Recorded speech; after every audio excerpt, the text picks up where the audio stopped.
This video clip is based on a presentation given to the College Marketing Network meeting held at Calderdale College in April 2011. We're going to look at what reputation is and some ideas on how to research your reputation with different audiences, including current learners, parents, school staff, employers and senior stakeholders. What is reputation? Here are some classic definitions. Here are some typical comments we've come across in reputation research projects on behalf of colleges in the UK.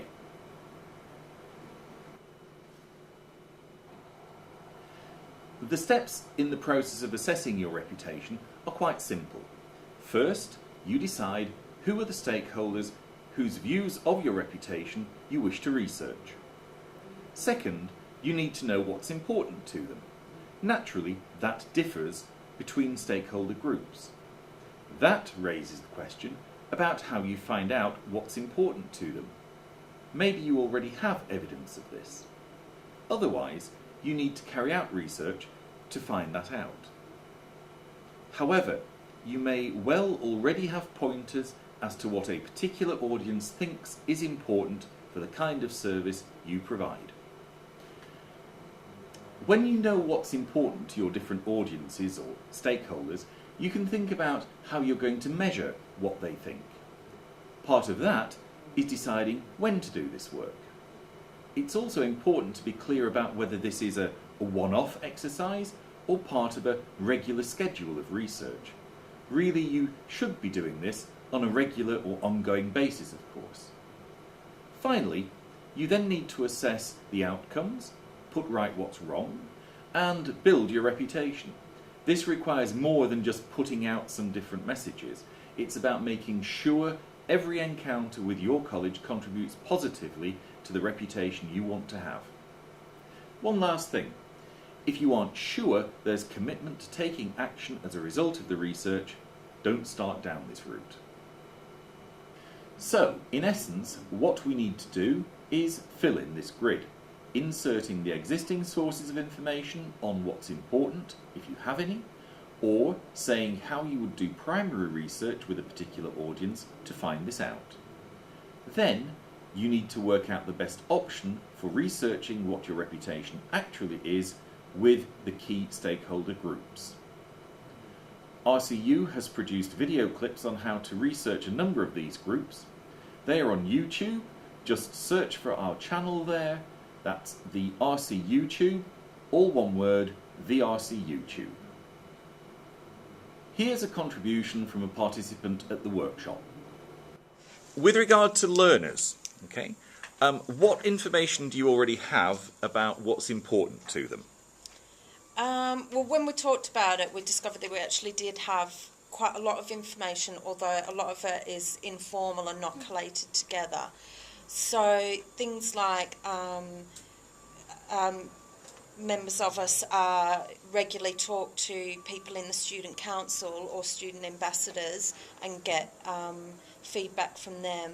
Students throughout their course and at the end of the course are given surveys which don't necessarily come from the marketing department, may come from other departments, but certainly that's gathering information there. Some of us had research that maybe is a couple of years old but still would form a bit of a basis. And then also just other anecdotal information that's gathered at different college events from students. Mm-hmm.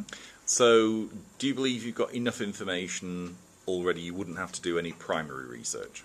Yeah, we felt that with that would be enough to go on to put together a research project without doing any more. Mm-hmm. Perfect, okay. As mentioned in the session, there are sources of information available to you about what students find important. Consider also any comments made by early leavers, i.e. people who drop out of their courses early, and also by no-shows, i.e. people who applied for a course but didn't turn up. There may be messages that they have to put to you as well. This can give pointers about what's important.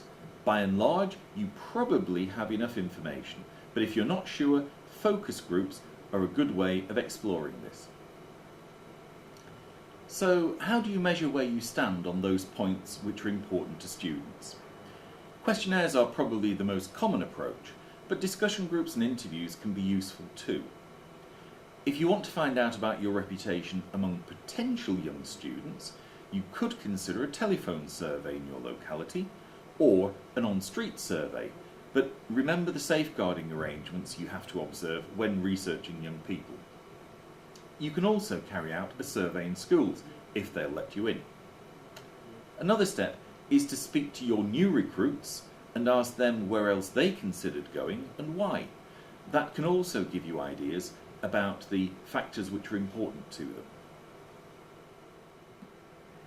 Here's another clip from the session about how one college picked up information which was important to students and did something about it. I had information on Facebook from students who wanted more exhibitions on engineering to promote their course, so that they could get employers to come in and look at the exhibitions. So we took notice of that, and we're doing more exhibitions on engineering, which we would never have thought of. There were also contributions about how to establish what's important to parents. Colleges spend a lot of time talking to parents. Some of these encounters can also be used to listen to their concerns too, of course, and establish what's important to them. So with regard to parents, what information do you already hold? Well, it's not necessarily information that we hold already, but we're looking at ways that we actually communicate with parents. And at Barnsley College, we actually invite parents in and hold parent forums. So that's a way of, kind of gathering feedback. But it's also making sure that you act on the information that comes out of that. We've just recently launched our first ever parents newsletter. Again, a way of communicating with them and giving them the opportunity to come back to us. But maybe my colleague could talk about the supermarket experience that you had. We've done a couple of stints in a supermarket where we wouldn't necessarily be targeting parents, but it was the general population, just to see what their perception was of the college, and that we were opening a new STEM academy, and whether the local population thought that would be of use to their families, colleagues, whatever. It was hard work, but we got a lot of information back in. I think we all agreed that we were very good at gathering feedback from parents of our students, but it was challenging when we were looking at how we gather feedback from parents of prospective students, and that is a difficulty. And obviously we all look at kind of gathering feedback at open evenings, for instance. We all do that in various ways, either online or by handing out cards as they come in. And also at events, so trying to put on kind of more events where we can be bringing in parents much earlier in the process, not, once their child gets into year 11. Right. Does anyone else have any ideas about how you can survey potential parents or people you'd like to be parents? Some of the schools that we work at Salford City College actually invite us into their parents' evenings to just have a stall by the side, and so we have an opportunity to talk to parents of students currently at that school in year 11 that would then potentially come to see us. So that may be a forum in which to get at them, but it would be difficult to actually get information from them because they're there for another reason, but it's an opportunity whilst you're in the same room as them, so we'd have to think about the best way of approaching them about it. Another option is to speak to any adult learners at your college who are parents and to gather information from them.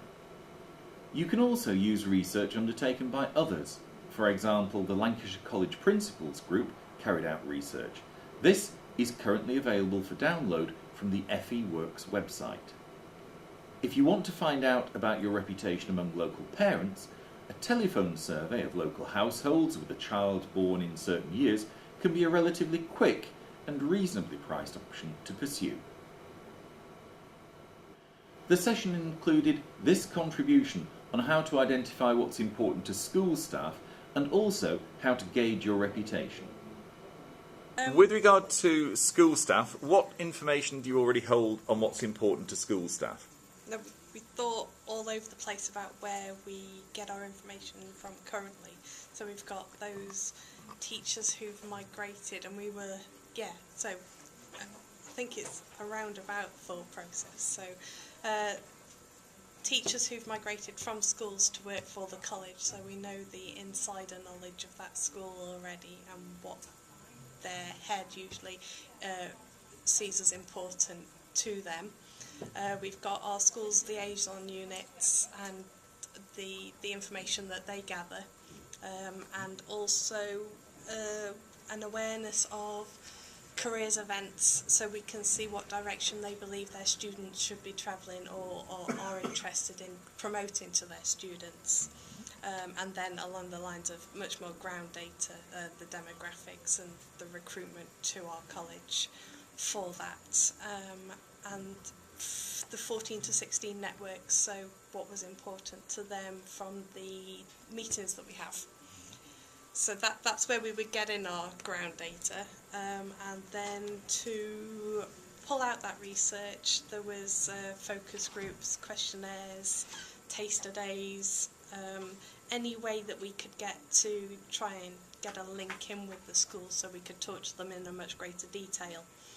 And then there's, although there's a few sources of places where we can get information, the depth to that information isn't so great. So questionnaires and focus groups we believed was our greatest source of information, and then the pros and cons that go with that I can go into if you need me to. Brief word, yeah.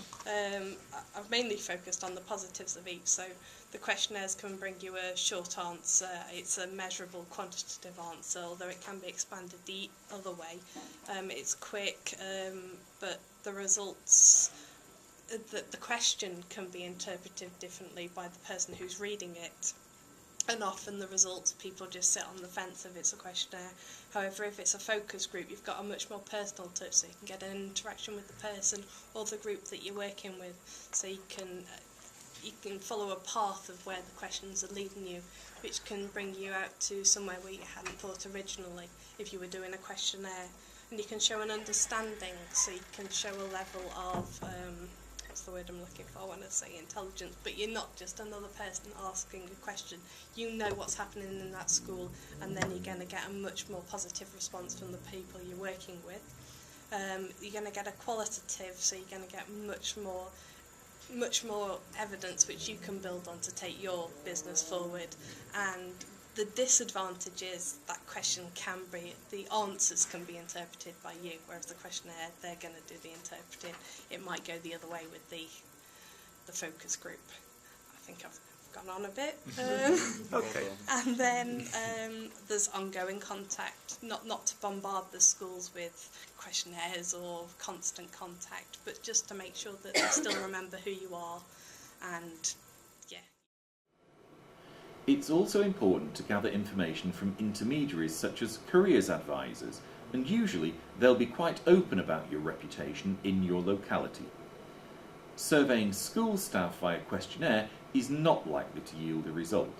It's better to gather information via conversations at various times and have a few key questions for staff to use when interviewing school staff, so you can be sure the important information is collected.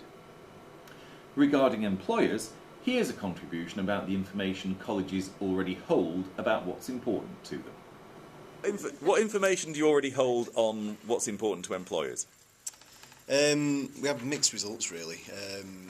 Some of us had more information than others. TQS was quite a big thing because it kind of put everything into a standard format that we could kind of input towards. Feedback forms was quite a big thing for us as well, so we could talk to the employers that we're already working with, and then looking at perhaps research companies and things like that to get information back from as well. Other sources of information on what is important to employers are national surveys and publications by organisations such as the CBI, and feedback collected by anyone visiting employers, as well as any praise or complaints you receive. Once you know what is important to employers, there's a question about how you gather their views on your performance against these criteria. Once-a-year surveys are popular with colleges, but it may be more useful to use a structured telephone interview and work your way through your employers on an ongoing basis rather than in a once-a-year exercise. That gives you real-time information as well. Senior stakeholders are a more diverse group than the others we've looked at. Here's a contribution from the session about how to identify what's important to senior stakeholders who are often vital and vocal opinion formers in your locality.